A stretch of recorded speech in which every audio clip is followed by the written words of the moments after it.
Hello students, welcome to Magnet Brains. कैसे हैं आप सभी लोग? आई होप आप सब बढ़िया होंगे। तो आज हम क्या पढ़ने वाले हैं? आज हम पढ़ेंगे चैप्टर 9 जिसका नाम क्या है? Data handling. उसका क्विक रिवीजन। इसका मतलब क्या है? पूरा ही चैप्टर हम अच्छे से कंप्लीट कर चुके हैं, तो फटाफट से हम इसे रिवाइज कर लेते हैं। ठीक है, चलिए।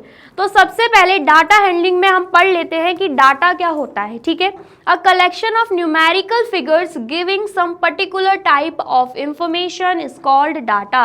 बोला जा रहा है जब हम किसी भी इंफॉर्मेशन को न्यूमेरिकल फिगर्स के थ्रू कलेक्ट करते हैं तो उसे हम क्या बोलते हैं? डाटा बोलते हैं।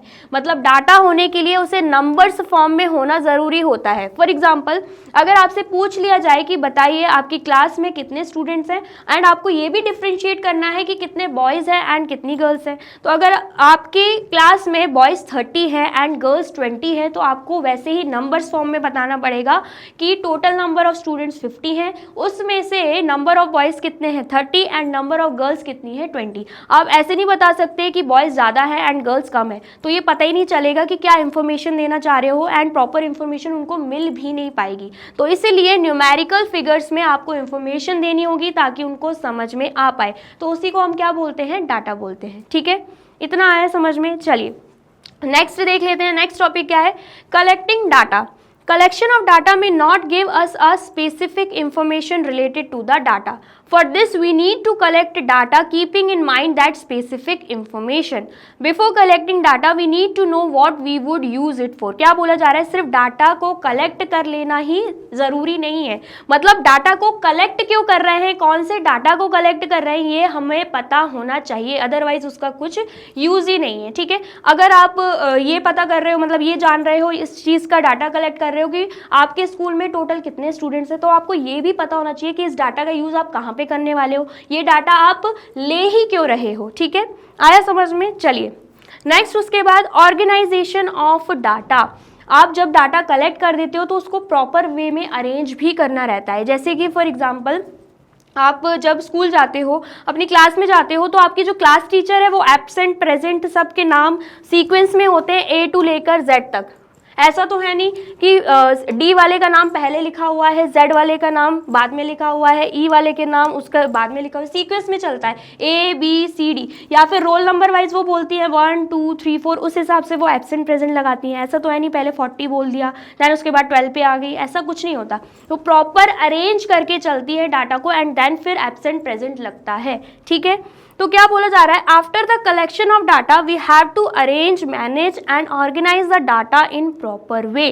डाटा को कलेक्ट करने के बाद उसे अरेंज करना, उसे मैनेज करना एंड उसे ऑर्गेनाइज करके रखना चाहिए, वो भी प्रॉपर वे में। ठीक है, collecting the data and further organizing it in a particular manner make it easier for us to understand and interpret it. क्या बोला जा रहा है? डाटा को कलेक्ट करके जब हम उसे ऑर्गेनाइज कर देते हैं तो हमें खुद को समझने के लिए भी आसानी रहती है, एंड कोई अगर हमें उस डाटा के बारे में पूछ रहा है तो उसको समझाने में, उसको बताने में भी आसानी रहती है। ठीक है, इतना आ गया समझ में? चलिए नेक्स्ट हम बात कर लेते हैं पिक्टोग्राफ की। तो क्या देके रखा है? A pictograph represent data through pictures of objects.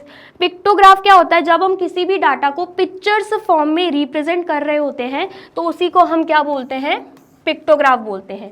It helps answer the question on the data at a glance. क्या बोला जा रहा है कि अगर हमें पिक्टोग्राफ देके रखा है एंड साथ में क्वेश्चंस पूछे जाए तो उस पिक्टोग्राफ को देखकर हम तुरंत आंसर बता सकते हैं उन क्वेश्चंस का। ठीक है, इतना आया समझ में? चलिए अब यहाँ पर एक क्वेश्चन देके रखा है, वो भी हम सॉल्व कर लेते हैं।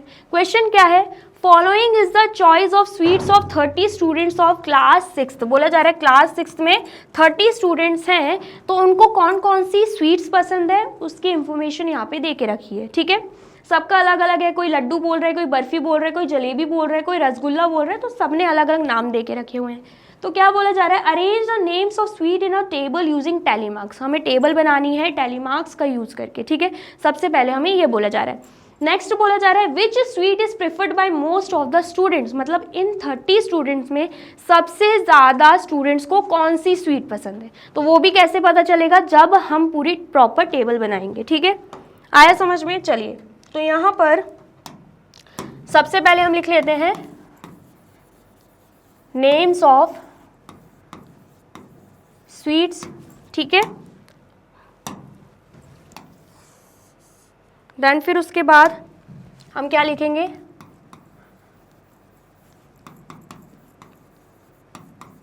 Tally marks. देन फिर उसके बाद यहाँ पे हम लिख लेते हैं फ्रीक्वेंसी। फ्रीक्वेंसी मतलब जो टैली मार्क हम बना रहे हैं ना उसी को नंबर फॉर्म में लिख देना, ठीक है।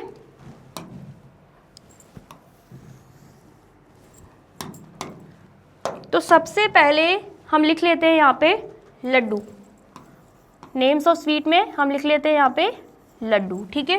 देन उसके बाद क्या है, बर्फी, उसका भी नाम लिख लेते हैं बर्फी। देन उसके बाद क्या है, उसके बाद है जलेबी, तो यहाँ पर हम लिख देंगे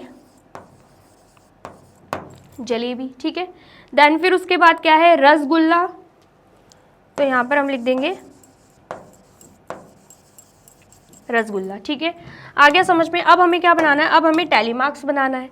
तो अगर हम लड्डू की बात करें, हमें क्या दिख रहा है, 1 2 3 4 5 6 7 8 9, देन उसके बाद 10 11 टाइम्स हमें लड्डू का नाम दिख रहा है। तो यहाँ पर टैली मार्क बनाएंगे 1 2 3 4 5।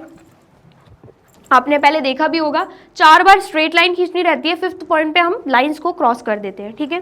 देन उसके बाद 6 7 8 9 10 एंड 11, ठीक है। तो यहाँ पर हम फ्रीक्वेंसी में लिख देंगे 11, ठीक है।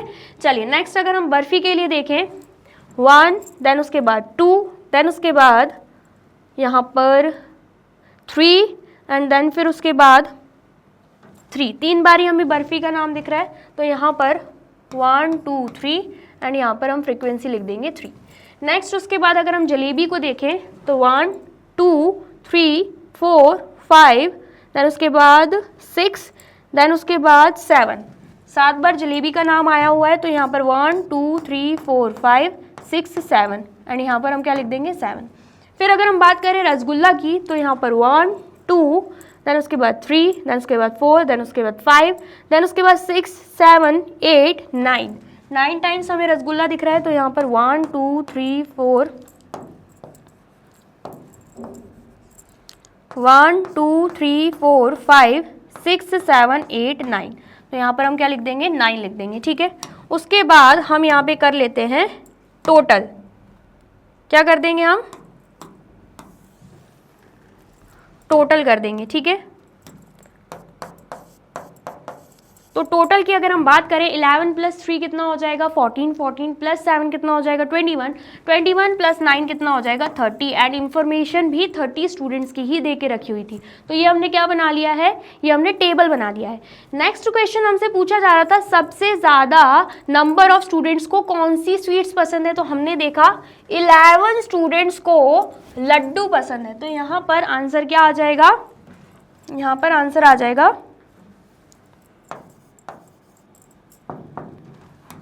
क्या आंसर आएगा यहाँ पे आंसर आ जाएगा लड्डू, ठीक है। आ गया समझ में आया है। तो सबसे पहले आप इतना नोट डाउन कर लीजिए, कर लिया आपने नोट डाउन, देन फिर आप इसे भी नोट डाउन कर लीजिए, कर लिया आपने नोट डाउन। चलिए तो यहाँ पे होती है हमारी वीडियो कंप्लीट। आई होप आपको वीडियो अच्छी लगी है एंड समझ में आई है। वीडियो अगर अच्छी लगी है तो फटाफट से वीडियो को लाइक कमेंट एंड शेयर कर दीजिए एंड देन फिर जाइए यूट्यूब चैनल पर एंड कर दीजिए मैग्नेट ब्रेन्स को subscribe. Thank you so much.